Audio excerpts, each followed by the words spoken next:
आज हम शुरू करने जा रहे हैं एक नया है जिसे बोलते हैं एनालिटिकल रीजनिंग। अब हम इसमें देखो ये आपके यूपीएससी में आपको हेल्प करेगा, आपके आरसी में है ना, इसमें देखो क्वेश्चन भी आते हैं इस चीज से। इसमें 3 स्टेटमेंट हैं। देखिए अजम्पशन में हम आज देखिए हमारे एनालिटिकल रीजनिंग में हमारे 3 पार्ट होते हैं। एक होता है इसमें जैसे कि अजम्पशन हो गया है ना, अजम्पशन में जैसे हमारी कोई कुछ बात होती है जो अनकही सी होती है, मतलब अनशेयर्ड स्टेटमेंट होते हैं, अनकही सी बातें होती है। और आर्गुमेंट्स में क्या होता है, बेस्ट एडवाइस, क्या तर्क है तुम्हारा। जैसे अगर किसी भी पक्ष में अगर आपका तर्क हाँ में है या ना में है, तर्क अगर आपका आर्गुमेंट्स अगर हाँ में है या ना में है, पर होना चाहिए बेस्ट, मतलब सामने वाले को लगे कि हाँ आपने तर्क दिया वो सफिशिएंट, मतलब ठीक है जो उसने कहा है उसके अनुसार ठीक है। लेकिन हम इससे पढ़ेंगे नेक्स्ट क्लास में, इसको नेक्स्ट क्लास में पढ़ेंगे, इसको नेक्स्ट क्लास में पढ़ेंगे। आज जो पढ़ेंगे ना ये आज ऐसे पढ़ेंगे जो कोर्स ऑफ एक्शन होता है, जैसे कि हमारा आर्गुमेंट्स, जैसे हमारे कोई भी जैसे आर्गुमेंट है हमने इसको बेस्ट ला दी, ये अलग पार्ट हो गया, ये अलग पार्ट हो गया, ये कोर्स ऑफ एक्शन हो गया, कैसी कार्रवाई करनी चाहिए है ना, हमें कार्रवाई करने का तरीका, वो हम नेक्स्ट क्लास में जब अपनी जो नेक्स्ट क्लास होगी उसमें समझेंगे। इन चीजों को, सारी चीजों को समझेंगे, कोई बात नहीं है। और आज हम समझेंगे अपने इसको, तो हमने विद एग्जांपल और विद एक्सप्लेन सारी चीजें इसमें लिख दी है। आपको अपनी तरफ से कुछ भी करने की जरूरत नहीं पड़ेगी, बस थोड़ा इस पर ध्यान देना इन चीजों। अजम्पशन का मतलब बता दिया हमने, जैसे हमारी पूर्व धारणा होती है, किसी ने जैसे कोई स्टेटमेंट दिया तो अगर वो किसी व्यक्ति के बारे में कुछ बोलना चाह रहा है ना, तो वो उसकी पूर्व धारणा है। जैसे कि अभी हम इसको समझेंगे, जैसे कि अब हम किस किस की हो सकती है पूर्व धारणाएं। मान लीजिए जैसे कि मैं कहूं कि आर्या ने बहुत अच्छी पढ़ाई की है, स्टेटमेंट यह है, और मैं अपनी पूर्व धारणा लगा रहा हूं कि आर्या पिछले कई महीनों से दिन रात एक करके पढ़ाई कर रहा है। ये मेरा क्या है, पूर्व अनुमान है।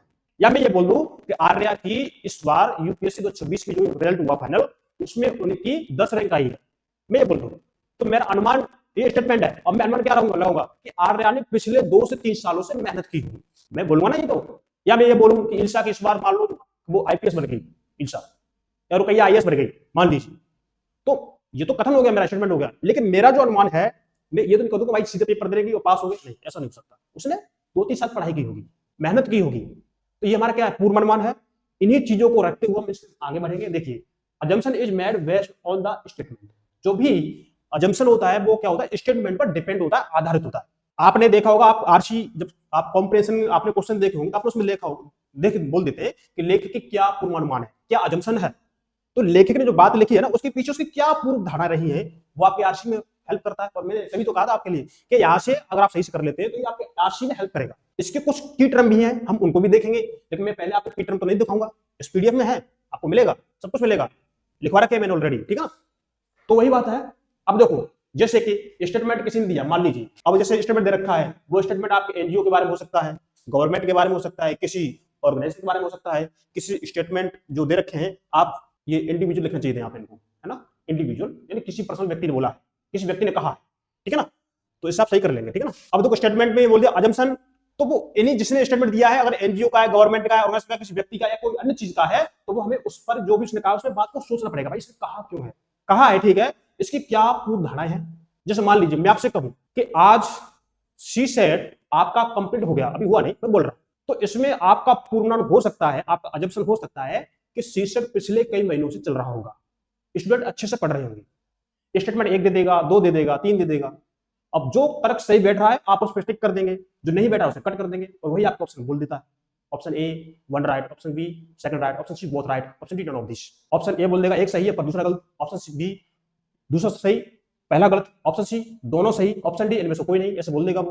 तो ये बात हो गई, ठीक। अब हम इसको देखो नोट में हमने लिख भी रखा है, नोट में आपको कुछ अलग नहीं करना, सब कुछ इसी में देखिए कि whoever gives the statement, मान लो किसी ने स्टेटमेंट दिया, किसी ने स्टेटमेंट दिया कि the assumption is about the same person और entity, whether it is the government, NGO, organisation, individuals और others, that is we have to see that the assumption is included within the statement. मतलब उसकी जो भी assumption है वो भी statement दे रखा है उसमें ही इंक्लूड होता है, जैसे मैं आपको बता रहा हूं।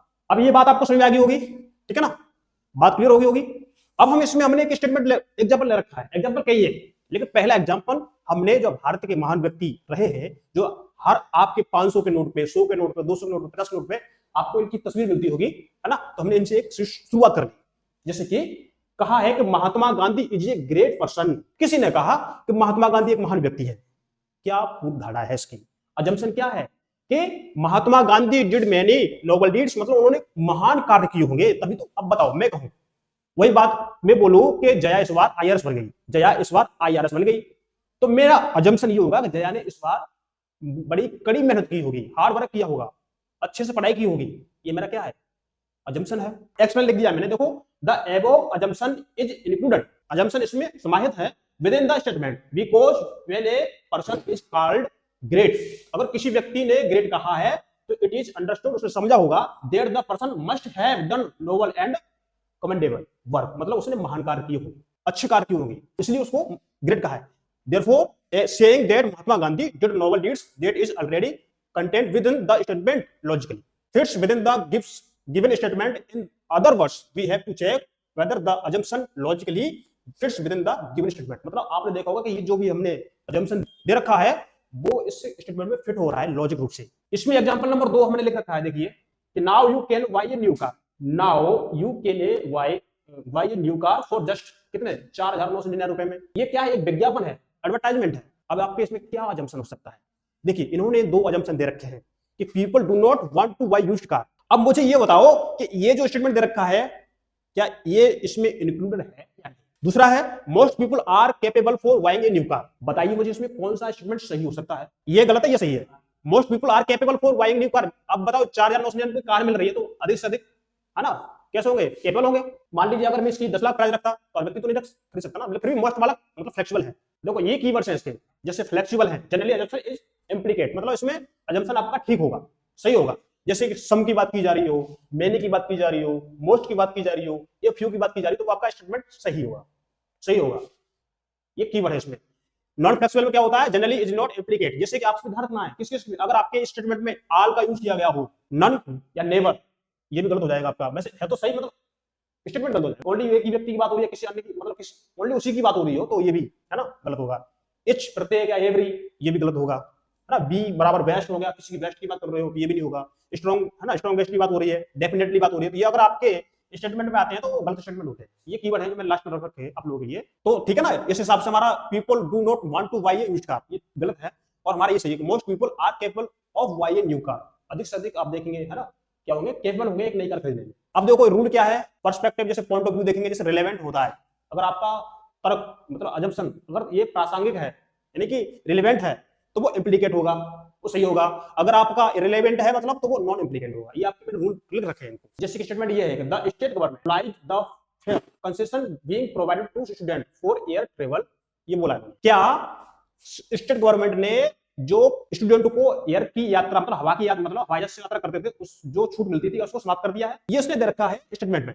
अब इसके जो अजम्पशन है वो ये है कि students will not travel by air in the future, क्या स्टूडेंट भविष्य में यात्रा नहीं करेंगे। अरे जिसके पास पैसा है, मान लो भले उसने छूट थी वो भले उसने समाप्त कर दी, कोई दिक्कत नहीं, कर दी कोई दिक्कत नहीं, मतलब अब लेकिन ये है जो है ना, अब जो से इसे बोल दिया कि मतलब स्टूडेंट भविष्य में यात्रा नहीं कर पाएंगे, ये तो गलत है ना। Students who travel by air are capable of paying the airfare, जो स्टूडेंट उसका भाड़ा दे पाएंगे तो वो तो भाई कैपेबल है, तो इसलिए हमारा स्टेटमेंट ये ठीक होगा। देखो हमें जो समझना होता है, जो भी हमें समझना होता है ना, तो हमें वो जो भी हमारा स्टेटमेंट दे रखा है वो कथन उसके अंदर अंतर्निहित होना चाहिए। अगर अंतर्निहित नहीं है, इंक्लूड नहीं है, तो वो ठीक नहीं होगा। ये बात समझ में आ गई होगी। अब देखो नेक्स्ट देख लेते हैं। The regulatory authority has formed a committee to find out the case of volatility in the stock market. अब देखो स्टॉक मार्केट में जो भी उतार चढ़ाव होता है, जो भी उतार चढ़ाव हो रहे हैं, जैसे आपका अभी मार्केट में सोना बढ़ रहा है, घट रहा है ना, ऐसी आपकी ट्रेडिंग होती है ना, बढ़ रही है घट रही है, तो इसके लिए इन्होंने एक कमेटी रूल बनाया है, एक कमेटी बनाई है।